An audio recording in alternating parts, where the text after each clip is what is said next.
Hello friends, welcome to my YouTube channel Saral astro.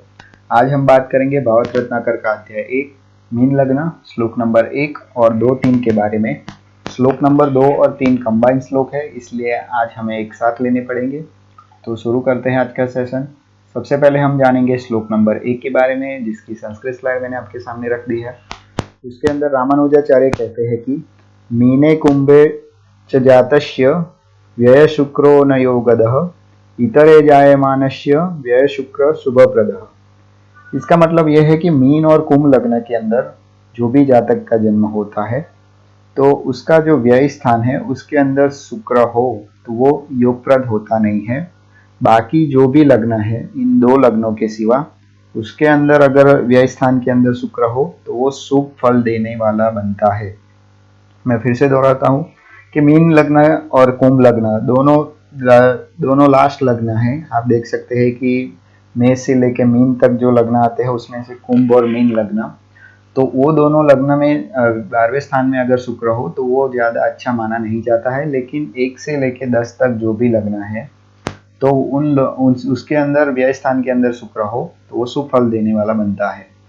तो देखिए ऐसा क्यों कहा, तो लग्न से दूसरे स्थान के अंदर स्वामी हो, मेष लग्न के अंदर दूसरे स्थान का जो स्वामी है वो 12वें स्थान के अंदर हो तो वो शुभ फल देता है, ऐसा रामानुजाचार्य कहते हैं।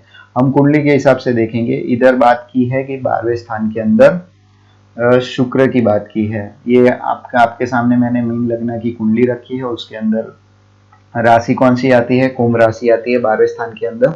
तो उसके अंदर अगर शुक्र हो तो वो शुभ माना नहीं जाता है।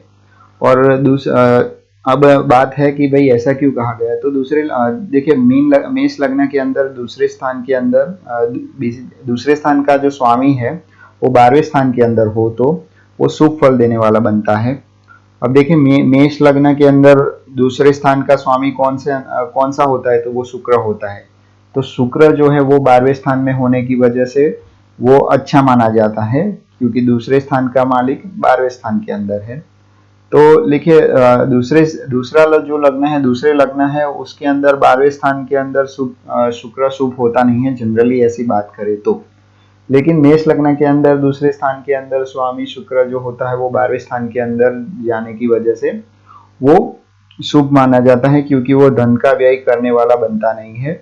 लेकिन अन्य ज्योति ग्रंथ जो होते हैं हमारे अन्य ज्योतिष ग्रंथ है उसके अंदर भी लिखा गया है कि व्यय स्थान के अंदर शुक्र जो होता है वो शुभ माना जाता है, क्योंकि शुक्र जो है हमारा वो भोग विलास का ग्रह है। व्यय स्थान भी भोग विलास का है और भोग विलास का कारक ग्रह भी शुक्र माना जाता है। तो वो जातक को भोग विलास करवाता है और धन संपत्ति बिना भोग विलास होता नहीं है, आप देख सकते हैं। तो 12वें स्थान के अंदर शुक्र जो होता है वो धन संपत्ति देता है और विलास करवाता है। मेष लग्न के अंदर धन स्थान का स्वामी होने की वजह से वो शुक्र धन के व्यय करवाता नहीं है, और अन्य लग्न के अंदर धनेश व्यय के अंदर जाने की वजह से वो शुभ होता नहीं है। मीन लग्न के अंदर, कुंभ लग्न के अंदर व्यय स्थान के अंदर शनि की राशि पड़ रही है। आप देख सकते हैं कि मीन लग्न आप ले लीजिए या तो फिर कुंभ लग्न ले लीजिए, उसके अंदर शनि की राशि पड़ रही है। तो शनि की राशि 12वें स्थान में रहने वाला शुक्र जो है वो शुभ फल देता नहीं है। ये उत्तम कालामृत कहते हैं इसको, इस योग को उत्तम कालामृत योग कहते हैं। और शनि की राशि के अंदर, शनि के नवमांश के अंदर या तो शुक्र सिवा जो भी ग्रह और ये राशि हो तो वो 12वें स्थान के अंदर बैठा हुआ शुक्र शुभ माना जाता है। बट बजाय शनि की राशि या तो फिर शनि के नवमांश में नहीं रहना चाहिए। उत्तर कालामृत जो है वो यही कहता है कि शनि की राशि हो या तो फिर शनि का नवमांश हो, उसके अंदर बैठा हुआ शुक्र हो तो उसके सिवा जो भी राशि वाला शुक्र है तो वो 12वें है तो वो शुभ माना जाता है। लेकिन शनि की राशि में और शनि के नवमांश में नहीं होना चाहिए। तो इसी वजह से शायद रामानुजाचार्य ने ये कहा है कि 12वें स्थान में बैठा हुआ शुक्र अगर मीन लग्न या तो फिर कुंभ लग्न के अंदर हो तो वो योगप्रद होता नहीं है, दूसरे स्थान के अंदर वो योगप्रद होता है। अब बात करेंगे श्लोक नंबर 2 और 3 के बारे में। श्लोक नंबर 2 और 3 की संस्कृत स्लाइड मैंने आपके सामने रख दी है। उसके अंदर रामानुजाचार्य कहते हैं कि मीन लग्ने तु जातस्य व्यय मंदो ही योगदः लग्नात व्यय स्थित चंद्रो धनहीनो भवेन नरः। और 3 नंबर के श्लोक के अंदर कहते हैं कि मीन लग्ने तु जातस्य गुरुदार्य समागमे चंद्रांतर भुक्ति कालस्तु पूर्वयोग स्वः श्रुद। तो इसके अंदर रामानुजाचार्य कहते हैं कि मीन लग्न के अंदर जो भी जातक का जन्म होता है उसका व्यय स्थान के अंदर शनि हो तो वो शुभ फल देता है, और व्यय स्थित चंद्र जो जातक को धनहीन बनाता है। देखिए मैं फिर से दोहराना चाहता हूँ कि मीन लग्न के अंदर किसी भी जातक का जन्म है और 12वें स्थान के अंदर शनि है तो वो शुभ फल देता है, लेकिन 12वें स्थान के अंदर बैठा हुआ चंद्र जो है वो धनहीन बनाता है। गुरु की दशा के अंदर चंद्र की अंतरदशा हो तो ऊपर के हिसाब से यानी जो मैंने जो पहले बोला गया उसके हिसाब से अशुभ फल देता नहीं है। तो देखिए गुरु की दशा हो और चंद्र की अंतरदशा हो तो उसका जो फल देना है वो फल मिलता नहीं है। तो देखिए हम कुंडली के हिसाब से जानेंगे। यहाँ मैंने मीन लग्न की कुंडली रखी है, उसके अंदर 12वें स्थान के अंदर शनि को दिखाया है।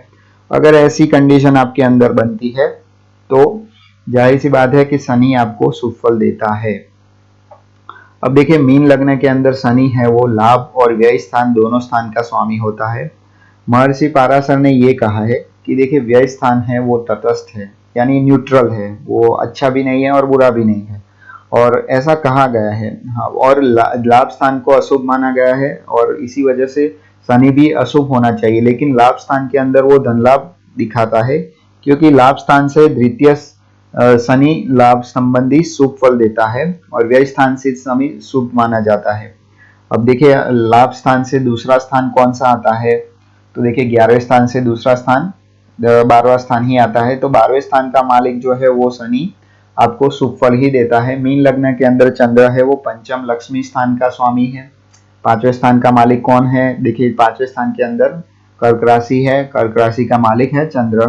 पंचमें व्यय स्थान में जाने की वजह से वो धन व्यय करवाता है और व्ययस्थ चंद्र शुभ होता नहीं है। देखिए ये दूसरी कुंडली में आपको दिखाता हूँ, क्योंकि सेकंड कंडीशन उन्होंने ये कही है कि 12वें स्थान में बैठा हुआ चंद्र जो है वो आपको शुभ फल देता नहीं है। तो ऐसा क्यों कहा, तो देखिए 5वें स्थान का मालिक है वो, और 5वें स्थान का मालिक 12वें स्थान में बैठने की वजह से वो धन व्यय करवाता है। तो इसी वजह से रामानुजाचार्य ने ये कहा कि चंद्र शुभ फल देता नहीं है। और श्लोक नंबर 3 में हमने देखा कि देखिए व्ययस्थ जो चंद्र है वो अशुभ फल गुरु की दशा के अंदर चंद्र का अंतरदशा हो तो मिलता नहीं है। तो देखिए चंद्र का अशुभ फल कब नहीं मिलता, तो देखिए गुरु की दशा जब आती है और उसके अंदर चंद्र की अंतरदशा आती है तब आपको वो अशुभ फल नहीं मिलता, क्योंकि मीन लग्न के अंदर गुरु लग्नेश होता है। लग्नेश हमेशा हर वक्त आपको शुभ फल ही देता है, क्योंकि लग्नेश आपका शुभ फल देता ही है, ये आपको पता ही है जनरल रूल से। और लग्नेश गुरु और चंद्र का मित्र है और इसी वजह से अशुभ फल देता नहीं है। इसी वजह से रामानुजाचार्य ने यह कहा कि गुरु की जब महादशा आती है और चंद्र की अंतरदशा अंदर आती है तो वो अशुभ फल आपको मिलता नहीं है।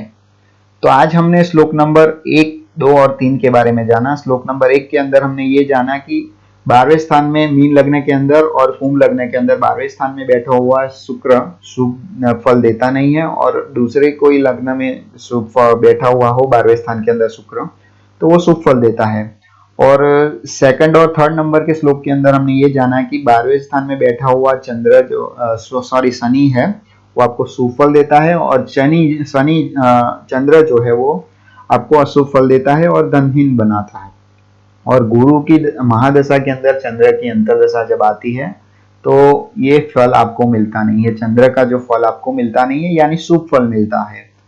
तो आज के लिए बस इतना ही था। उम्मीद है आपको ये वीडियो अच्छा लगा होगा। अगर ये वीडियो अच्छा लगा है तो लाइक शेयर एंड सब्सक्राइब जरूर कीजिए। तब तक के लिए मुझे इजाजत दीजिए। Thank you.